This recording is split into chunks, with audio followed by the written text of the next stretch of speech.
Chapter 2 Dumb Miss Daisy and Principal Klotz. Miss Daisy said it was time for us to clear off our desks and see how much we knew about arithmetic. Ah, if I gave you 58 apples and Principal Klotz took 28 of them away, Miss Daisy asked, how many apples would you have left, AJ?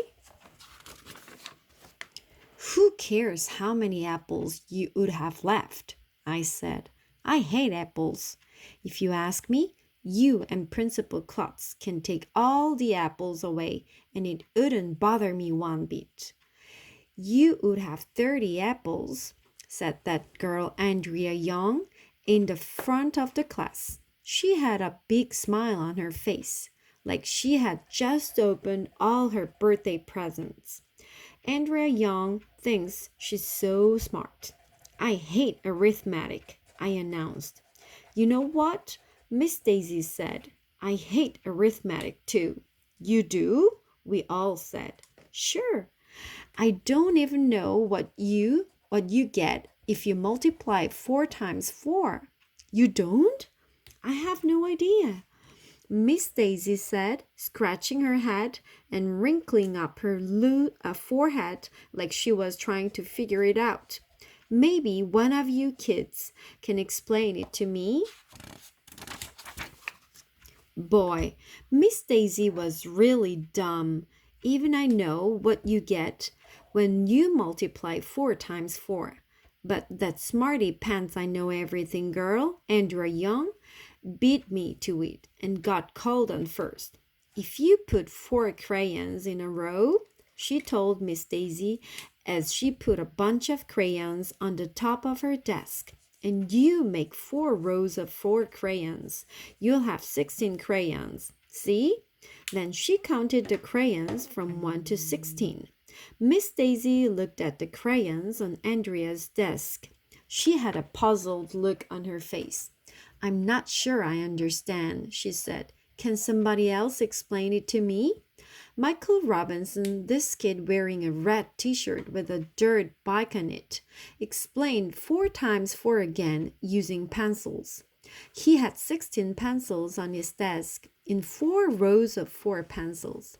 Miss Daisy still had a look on her face like she didn't understand.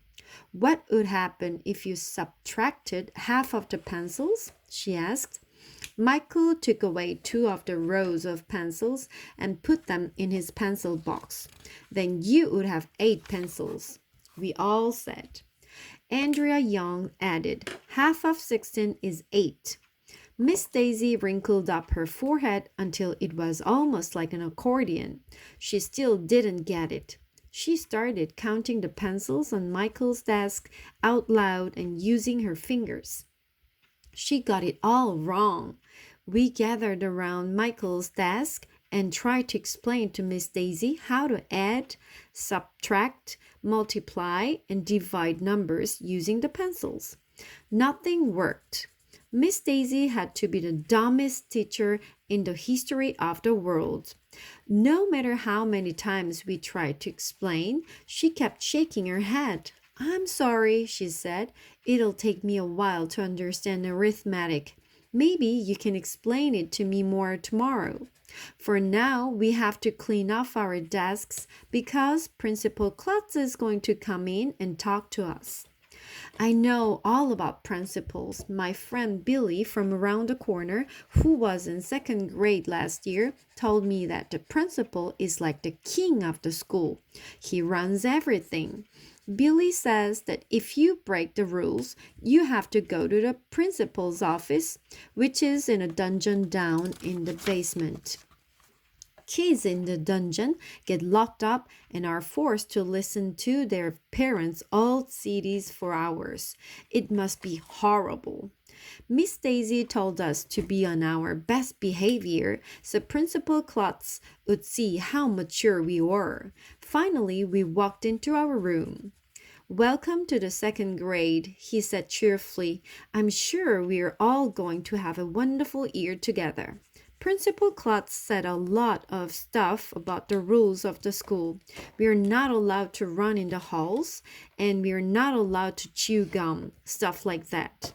But I wasn't listening very closely because I kept staring at his head.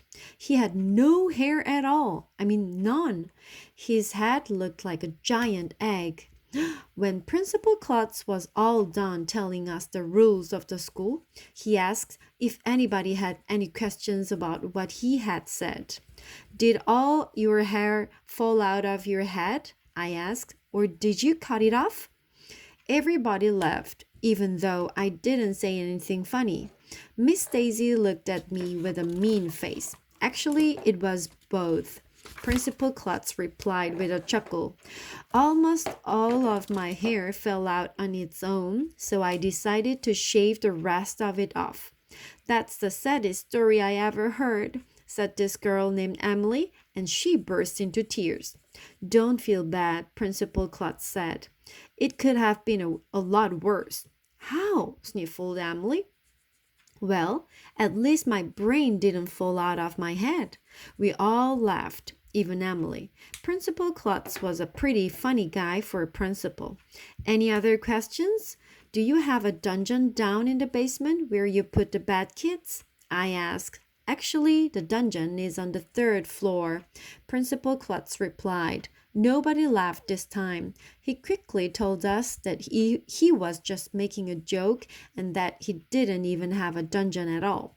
Principal Klotz must have felt bad that we didn't think his joke was funny because he invited us all up to the front of the room to touch his bald head. We did, and that made everybody feel a lot better. Principal Klotz seemed nice, but a lot of people seem nice when you first meet them. Then later you find out that they are evil villains who plan to take over the world. I bet he was lying about the dungeon.